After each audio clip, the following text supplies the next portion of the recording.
Alright, so I'm finally doing it. It's a miracle. I'm actually talking in a video. I've been wanting to try this for a while and just kind of need to build up the encouragement to try doing it. It's a little bit out of my normal, out of my box. But I'm gonna give it a shot. Kind of want to start making some longer videos, some more YouTube style videos where I'm a little bit more interactive, and kind of show you what I'm doing throughout the day and how I'm doing throughout the day with fishing. So today is I believe December 1st, and we just had a cold front a day or so ago. So usually around this time when it starts getting cold, you can get on a decent sheepshead bite. So that's what we're going to go for today. The target's going to be sheepshead. I think the bridge I'm going to hit, it's no secret information, so I don't mind sharing it. I'm going to hit the I-10 bridge up in Escambia Bay.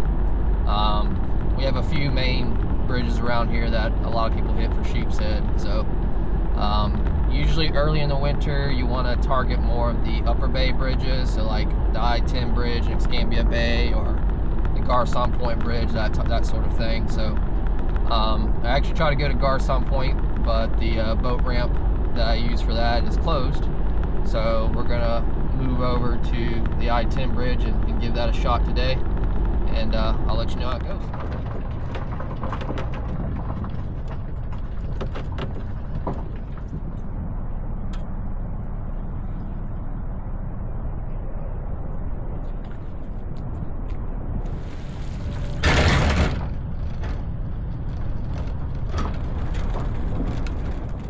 Alright, so I fish out of a custom Ginu LT10.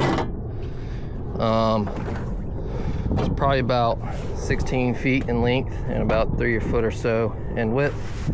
It's a skinny boat, but it's real fun with one person. I do fish with 2 people from time to time. Makes space obviously a little bit more tighter, but yeah, 1 to 2 people, it does just fine. It's a fun little boat. Okay, so when I get on the water, I add this tiller extension.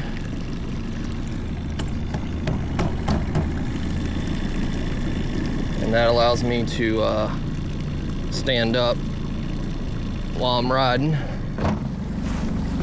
I got a 9.9 horsepower 4-stroke Yamaha on it.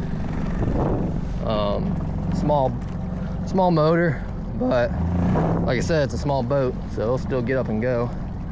I haven't clocked it, but I don't know. I could be crazy, but I think it goes anywhere between like 15 to maybe 20 at the most, 20 miles an hour. I could be over exaggerating that, but maybe I'll clock it one day and find out. All right, let's get to the bridge and see if any sheepshead are biting.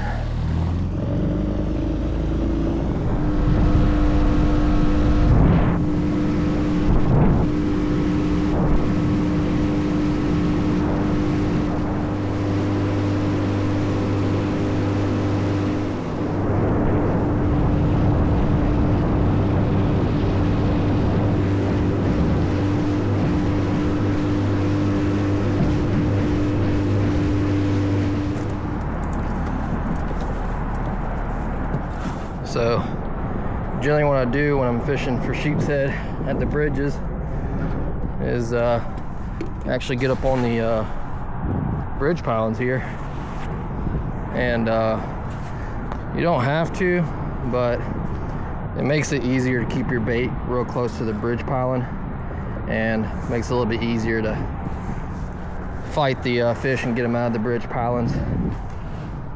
With sheepshead, you want to drop your bait as close to the bridge piling as possible, because that's what they hang around, and they won't really swim too far out from the bridge pilings to get a bait.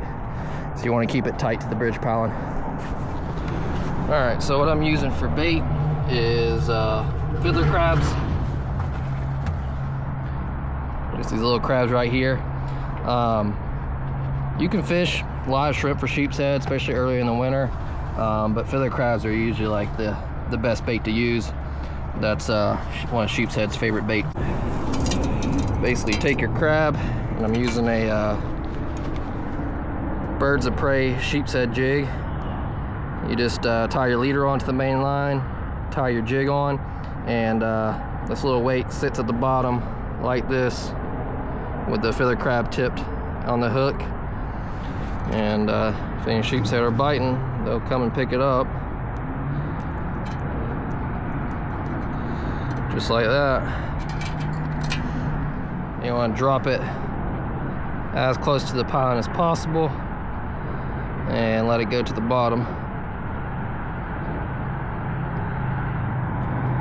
We're on bottom, get that line tight, and we'll see if we get a sheepshead bite. This particular bridge, it's pretty shallow, averages maybe 7 feet to around 10 feet or so at the most. So I'm using a really light jig, 1/8 ounce jig. You want to go as light as possible when fishing for sheepshead. Helps you feel the bite, and the less weight, the lighter line, all that helps entice a sheepshead bite, because sheepshead are pretty finicky. So you always want to go as light as tackle as possible. And the bites are finicky too, so typically you'll feel a couple of taps at first. You don't want to set the hook right away when you feel those taps. You want to wait a couple seconds or so, and after the taps, typically you'll kind of feel your rod bend down slightly. You'll feel a little bit of weight slightly, and that typically means you got them on, and then you want to go ahead and set the hook at that point. So a few taps, wait for that pull a little bit, and then set the hook. Really? I was out here last weekend, did real good. Yeah, I hear you. I might be getting a bite right now.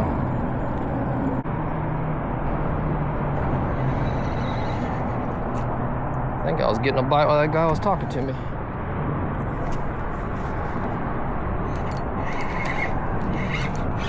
Oh, there's one.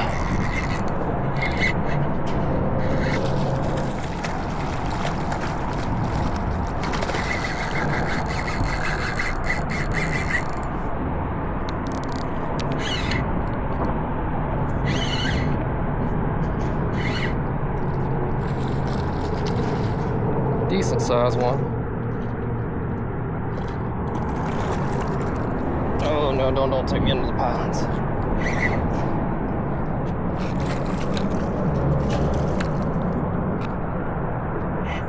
Alright.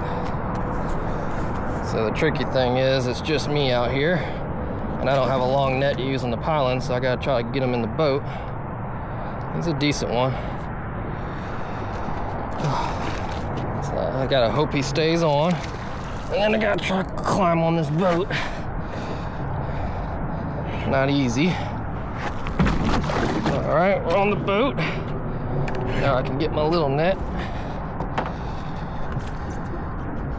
And there we go. Nice. All right, there we go. Got him off the hook. Nice. Good one. Probably 17, 18, let's see.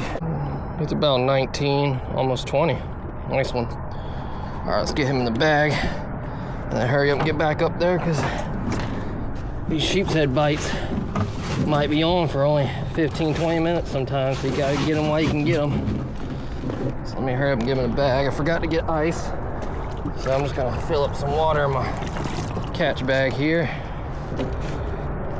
Put them in there.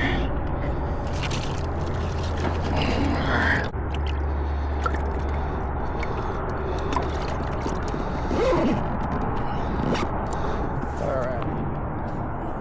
right. So another thing you can do to try to get them stirred up is chum the water with these oysters and barnacles off the side of the pilings. They like to eat those too, so get a bunch in the water, get them chummed up, drop a fiddler crab in the middle, see if we want to take the fiddler crab. Just basically take a shovel and scrape them off.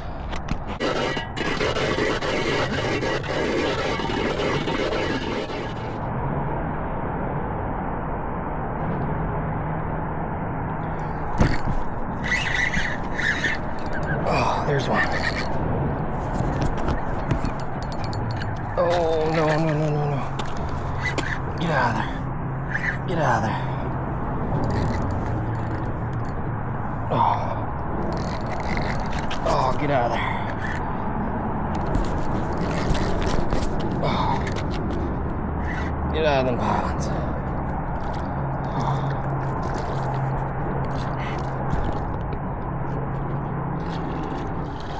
It's another good one too. Decent.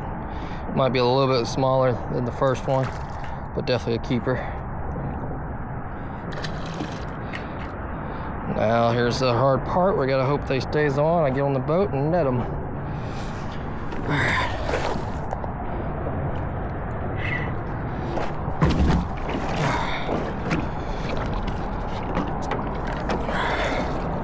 Oh, come back up. There we go. Got us another one. Look at those gnarly teeth on them. Old chompers. That's what they crush those crabs with. That's what they crush those barnacles and oysters with. I think it's a good one.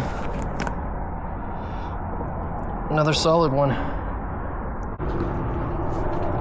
About 18, 19 again. It's about the same size as the other one. Maybe an inch smaller. Let's get him in the bag, if he'll let me.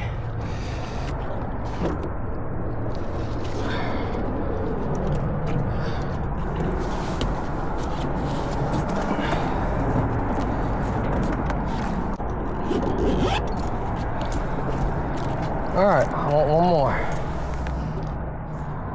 All right, so only got those 2 sheepshead. I could have stayed for a while and tried to get that third that I was wanting to get, but it was a while of getting any bites after that second one, and I think the chance I had another bite was starting to diminish as the day goes on.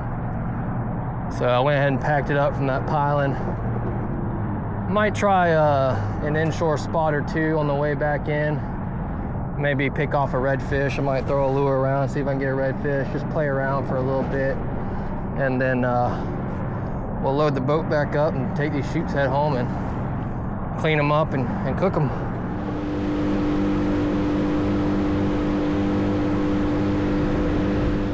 Well, I tried to inshore fish just for about 30 minutes to an hour with a little rip shad lure, a little jerk bait, just to see if I can get lucky and pick off a good speck or a slot redfish, but wasn't nothing happening.